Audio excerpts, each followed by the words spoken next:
ज़ारा एक नाम जो फैशन दुनिया का पायनियर है, लेकिन क्या आप जानते हैं इस आइकॉनिक ब्रांड की शुरुआत एक 14 साल के स्कूल ड्रॉप आउट लड़के के विजन और डिटर्मिनेशन से हुई थी। कैसे एमएनसी ऑर्टेगा ने अपने छोटे से टेलर का काम एक ग्लोबल एम्पायर में बदल दिया, जिससे हर साल बिलियन डॉलर्स का रेवेन्यू जनरेट होता है। तो आज इस वीडियो में हम एक्सप्लोर करेंगे ज़ारा के सक्सेस का रियल फॉर्मूला, इसका यूनिक बिजनेस मॉडल जिसमें फास्ट फैशन को रीडिफाइन किया गया है, और क्यों ज़ारा का स्टॉक सिर्फ 2 से 3 हफ्ते तक स्टोर में रहता है, और ये स्कैरसिटी इफेक्ट उनके प्रॉफिट को सूट करता है। चौंक गए ना कि स्टॉक का कम होना फायदा कैसे देता है? मैं भी। खैर, और इसके अलावा हम बात करेंगे उन चैलेंजेस की जो ज़ारा ने फेस किए और किस तरह ज़ारा ने अपनी स्ट्रेटजीज को अडेप्ट करके उन्हें ओवरकम किया।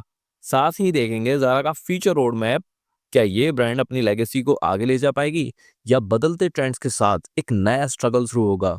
तो बेसिकली ये एक केस स्टडी है जो स्टूडेंट्स के लिए एक लेसन है और बिजनेस एस्पिरेंट्स के लिए एक इंस्पिरेशन बनेगी। तो एंड तक देखिए जेके मार्केट वाइज को और समझिए ज़ारा के सक्सेस की असली कहानी, एक जर्नी जो सिंपल शुरुआत से बिलियन डॉलर्स एम्पायर तक पहुंची। Flexed up, diamonds dripping off my wristwatch. Ain't no shit talk. All my homies rockin' Vetements. Amancio Ortega एक स्पेनिश एंटरप्रेन्योर जिनका जन्म 28 मार्च 1936 को स्पेन के एक सिटी लियोन में हुआ था।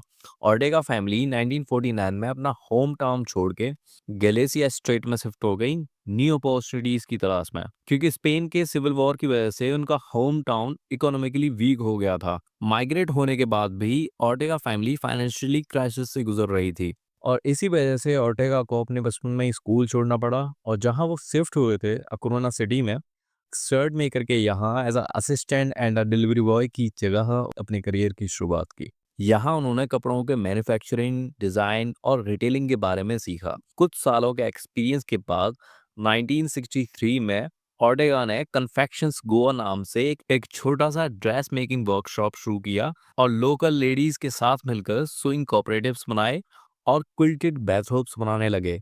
ये पहला कदम था उनके एंटरप्रेन्योरल सफर का। फिर 1975 में ऑर्टेगा ने अपनी वाइफ रोसेलिया मेरा के साथ मिलकर पहला ज़ारा स्टोर अकोरुना स्पेन में खोला। पहले इसका नाम जोरबा रखा गया था, लेकिन एक नेमिंग कॉन्फ्लिक्ट के कारण इसका नाम ज़ारा कर दिया गया। ये स्टोर फैशनेबल और अफोर्डेबल कपड़े प्रोवाइड करता था, जो कस्टमर के बीच बहुत ज्यादा फेमस हुआ। और इसके फेमस होने का सिर्फ सिंगल रीजन यही था कि ज़ारा ने ऐसे फैशनेबल अफोर्डेबल कपड़े प्रोवाइड किए जो बड़ी बड़ी ब्रांड्स प्रोवाइड करती थी थाउजेंड्स ऑफ डॉलर्स में, जो बिलियनर्स और मिलियनर्स के पहनने के लिए होते थे। लेकिन ज़ारा ने इस लूप होल को देखा और बल्क में कपड़े मंगा के चीप क्वालिटी के, हाँ बेसिकली इतनी चीप क्वालिटी के नहीं, लेकिन comparison to those big brands cheap quality के कपड़े खरीदे और उन्हें डिजाइनर और फैशनेबल बना के ज़ारा के स्टोर में प्रोवाइड किया नॉर्मल कस्टमर्स के लिए। तो इसी बेसिक आइडिया के बेस पर अगले 13 सालों तक ज़ारा ने स्पेन के अंदर अपना नेटवर्क एक्सपेंड किया। फिर 1988 में ज़ारा ने अपना पहला इंटरनेशनल स्टोर पोर्तुगल के पोर्तो में खोला। ये ज़ारा के ग्लोबल एक्सपेंशन का पहला कदम था, और फिर इसके बाद ज़ारा देखते ही देखते पूरी दुनिया में छा गया। आज ज़ारा दुनिया के लीडिंग फैशन रिटेलर्स में से एक है, जिसकी शुरुआत एक छोटे से वर्कशॉप और एक विजनरी एंटरप्रेन्योर के सपने से हुई थी। तो देखने में ये मॉडल तो बहुत सिंपल लगता है कि बड़ी बड़ी ब्रांड्स की कॉपी करनी है और ज़ारा के स्टोर में रखना है और फिर उन्हें बेचना है चीप रेट पे, लेकिन एक्चुअली में ऐसा नहीं था। जो सबसे बड़ी प्रॉब्लम थी वो थी लॉजिस्टिक की, मतलब सप्लाई चेन मैनेजमेंट की। तो बताता हूँ इसका फास्ट फैशन का मास्टर स्ट्रोक बिजनेस मॉडल काम कैसे करता है। तो बेसिकली ज़ारा का बिजनेस मॉडल दुनिया के सबसे सक्सेसफुल फास्ट फैशन स्ट्रेटजीज में से एक माना जाता है। इसका कोर फोकस है तेजी से बदलते फैशन ट्रेंड्स को अपने डिजाइन में शामिल करना और कस्टमर को नए और ट्रेंडी कपड़े जल्दी से प्रोवाइड करना। तो ज़ारा के इस मॉडल के 5 सबसे बड़े की पॉइंट्स हैं। सबसे पहले है इसका रैपिड डिजाइन और प्रोडक्शन साइकिल, और दूसरा लिमिटेड इन्वेंट्री और फ्रिक्वेंट रीस्टॉकिंग। थर्ड है वर्टिकल इंटीग्रेशन और इन हाउस मैन्युफैक्चरिंग। फोर्थ है मिनिमल एडवर्टाइजिंग और focused store expansion. Basically Zara advertising को ज्यादा भाव नहीं देता, इसलिए ये फोर्थ पॉइंट बहुत ज्यादा इंपॉर्टेंट है डिस्कस करने के लिए। और फिफ्थ पॉइंट है आखिर में कस्टमर सेंट्रिक अप्रोच। तो शुरू करते हैं हम बिजनेस मॉडल के पहले की पॉइंट से, जो कि है rapid design and production cycle. Zara अपने डिजाइन को मार्केट में मैक्स टू मैक्स 3 से 4 हफ्तों में प्रोवाइड करवाता है।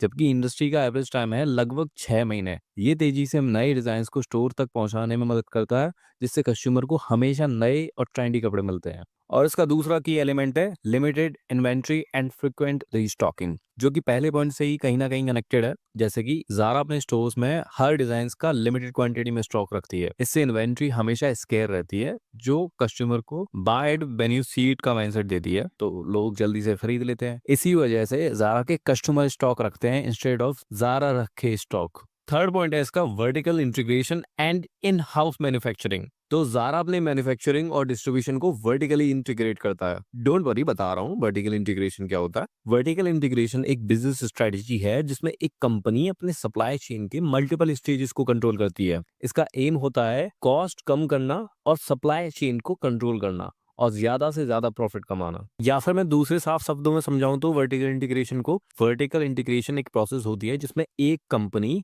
रॉ मटेरियल भी इकट्ठा करती है और उसे मैन्युफैक्चर भी करती है, फिर उसे होलसेल के लिए स्टॉक में भी रखती है और होलसेल से रिटेल में भी ले जाती है और रिटेल से फिर सेल का भी प्रोसेस उसी पे होता है। इसे कहते हैं वर्टिकल इंटीग्रेशन। और यही वजह है जो फास्ट प्रोसेस होती है सप्लाई की, क्योंकि अब जब सारे ही कंट्रोल ज़ारा के खुद के हाथ में है तो वो किसी पे डिपेंडेंसी क्यों रखेगा। डिपेंडेंसी खत्म हो जाती है तो टाइम रिडक्शन ऑटोमेटिकली हो जाता है। तो यही है वर्टिकल इंटीग्रेशन का राज जो सक्सेसफुल बनाता है ज़ारा को। इसका फोर्थ पॉइंट है minimal advertising and focus store expansion. Zara believe करता है कि एडवर्टाइजिंग का पैसा ज्यादा से ज्यादा स्टोर खोलने में लगाया जाए। ज़ारा ट्रेडिशनल एडवर्टाइजिंग पर कम खर्चा करती है और अपने रिसोर्सेज को नए स्टोर खोलने पर इन्वेस्ट करती है। इससे ब्रांड की विजिबिलिटी बनती है और डायरेक्ट कस्टमर एंगेजमेंट होता है। और कस्टमर एंगेजमेंट ही तो इनका फिफ्थ की पॉइंट है बिजनेस मॉडल का, जो है कस्टमर सेंट्रिक अप्रोच रखना। ज़ारा अपने कस्टमर के प्रेफरेंसेस को क्लोजली मॉनिटर करती है और उन्हें फीडबैक के बेस पर अपने डिजाइन को अपडेट करती है। ये अप्रोच उन्हें मार्केट की डिमांड के साथ अलाइन रखती है और कस्टमर सेटिस्फेक्शन को इंश्योर करती है।